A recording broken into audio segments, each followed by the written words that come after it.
Hello everyone, welcome to my channel उपाम वाले।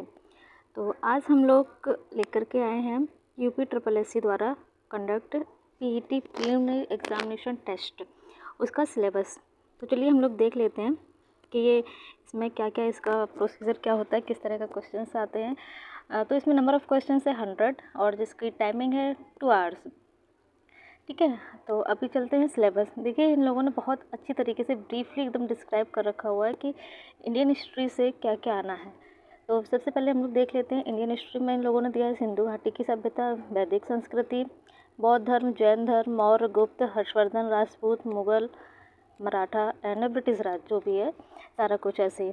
Next चलते हैं हम लोग, इसमें दिया गया है इंडियन नेशनल मूवमेंट। ये भी आपका 5 मार्क्स का आता है, जिसमें आपका ये स्टार्टिंग का जो भी है पीरियड है नेशनलिज्म में वो सारा पूछा है, क्रांतिकारी आंदोलन पूछा गया है, विधायी संशोधन तथा ब्रिटिश इंडिया एक्ट एंड ये क्विट इंडिया मूवमेंट, भारत छोड़ो आंदोलन, आज़ाद हिंद फौज, ये सारा कुछ आपका 5 मार्क्स में आएगा। नेक्स्ट है आपका सेक्शन ज्योग्राफी का, जिसमें आपका वर्ल्ड एंड इंडिया दोनों का ज्योग्राफी पूछा है, जिसमें जो आपका नदी है, भूजल, पर्वत है, मरुस्थल है, वन है, खनिज संसाधन, विशेषकर ये सब इंडिया का पूछा है। ठीक है, नेक्स्ट हम लोग चलते हैं भारत एवं विश्व का राजनीतिक भूगोल, जलवायु तथा मौसम, टाइम जोन, जनसंख्या के परिवर्तन तथा प्रवास, ये सारा। नेक्स्ट इन लोगों ने सेक्शन दिया हुआ है इंडियन इकोनॉमी का, जिसमें आपको 1947 से लेकर के 1991 तक, जिसमें आपका मोस्ट इंपॉर्टेंट है कि पंचवर्षीय योजना है। इनमें से लगभग सभी में से एक क्वेश्चन तो आ ही जाता है। फिर है आपका इम्पोर्टेंट आता है दुग्ध एंड ऑपरेशन फ्लड, बैंकों का नेशनलाइजेशन, लिबरलाइजेशन पॉलिसी जो 1991 में आई थी, एलपीजी, ये है। फिर आपका इन्होंने ये दे रखा है कृषि सुधार, ढांचागत श्रम सुधार, जीएसटी, ये सारा कुछ। नेक्स्ट है आपका Indian constitution and public administration, ये भी आपका 5 मार्क्स का है, जिसमें आपको भारतीय संविधान के डीपीएसपी, राज्य की नीति निर्देशक सिद्धांत, भारतीय संविधान की विशेषताएं पूछी गई, मौलिक अधिकार, संसदीय प्रणाली, न्यायिक ढांचा, सर्वोच्च उच्च न्यायालय, जिला प्रशासन और स्थानीय निकाय तथा पंचायती राज संस्थाएं। नेक्स्ट हम लोगों का सामान्य विज्ञान, जनरल साइंस, इससे भी आपका 5 मार्क्स का आता है, जिसमें फिजिक्स, केमिस्ट्री एंड बायोलॉजी पूछते हैं। लगभग सभी से 1-1 क्वेश्चंस आ जाता है। फिर है आपका एलिमेंट्री अरिथमेटिक, जो ये भी 5 मार्क्स की है आपकी, जिसमें ये टॉपिक्स दिए हुए हैं, पूर्ण संख्या, प्रतिशत, साधारण अंकगणितीय समीकरण, square and square roots and घातांक एवं घात एंड एवरेज। ठीक है, उसके बाद में उसके बाद में ये है आपका जनरल हिंदी 5 मार्क्स की। ठीक है, जनरल हिंदी में क्या है, संधि हो गया आपका, विलोम हो गया, पर्यायवाची, लिंग, समश्रुत, वाक्यांश के लिए मुहावरे, सामान्य शुद्धियाँ और लेखक एवं रचना, ये मोस्ट इम्पोर्टेंट। इसमें से आपको लगभग 1 से 2 क्वेश्चंस मिल ही जाते हैं। फिर है जनरल इंग्लिश 5 मार्क्स की, बहुत बेसिक सी इंग्लिश पूछते हैं, इसमें बहुत ज़्यादा आपको परेशान होने की ज़रूरत नहीं है कि बहुत टफ पूछते हैं, बहुत बेसिक इंग्लिश पूछते हैं, जिसमें आपका कुछ क्वेश्चंस आपके ग्रामर से होंगे और कुछ होंगे कॉम्प्रिहेंशन दे देते हैं, उसमें से 2 से 3 क्वेश्चंस रहते हैं। फिर आपके 5 मार्क्स की है रीजनिंग, जिसमें ये टॉपिक्स है, बृहत एवं लघु संबंध, समूह से भिन्न को अलग करना, कैलेंडर पूछते हैं, कारण, statements and reason, coding, decoding and ये statement and conclusion.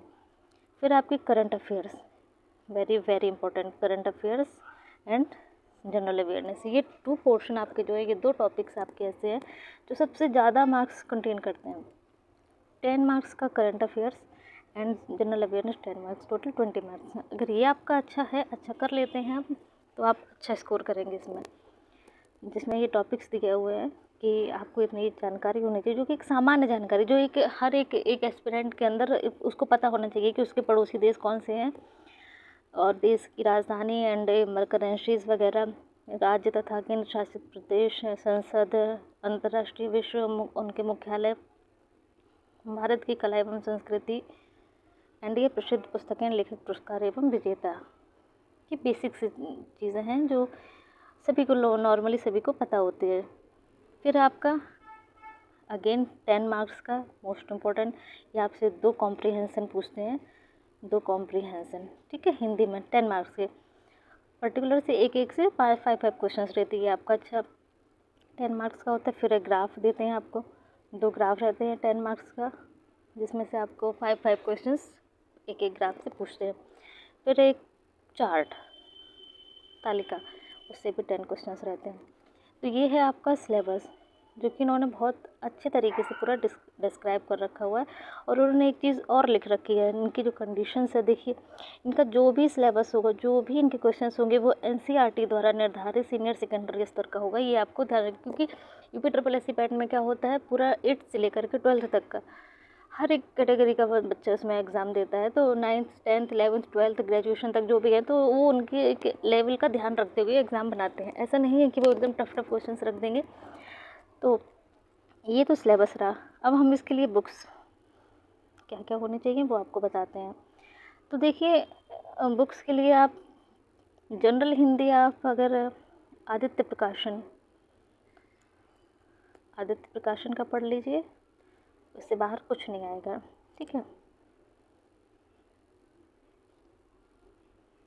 Elementary arithmetic में कोई भी एक बेसिक सी बुक अरिहंत की ही आती है, अरिहंत की, आप उससे पढ़ लीजिए। जनरल साइंस आप लूसेंट से कवर कर सकते हैं।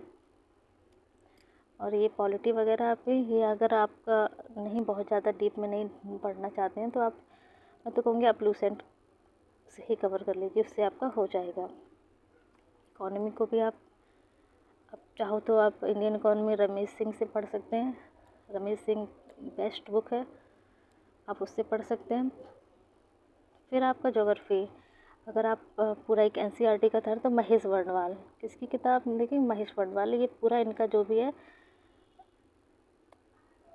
एनसीईआरटी बेस्ड बुक है, आप उससे इसको पढ़ लीजिए। इंडियन नेशनल मूवमेंट एनसीईआरटी, ये आप एनसीईआरटी पढ़िए।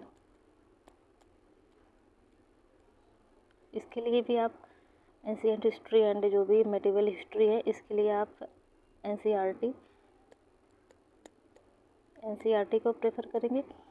और दूसरा है लूसेंट, भी आप देख सकते हैं, लूसेंट से भी आपका हो जाएगा, ठीक है।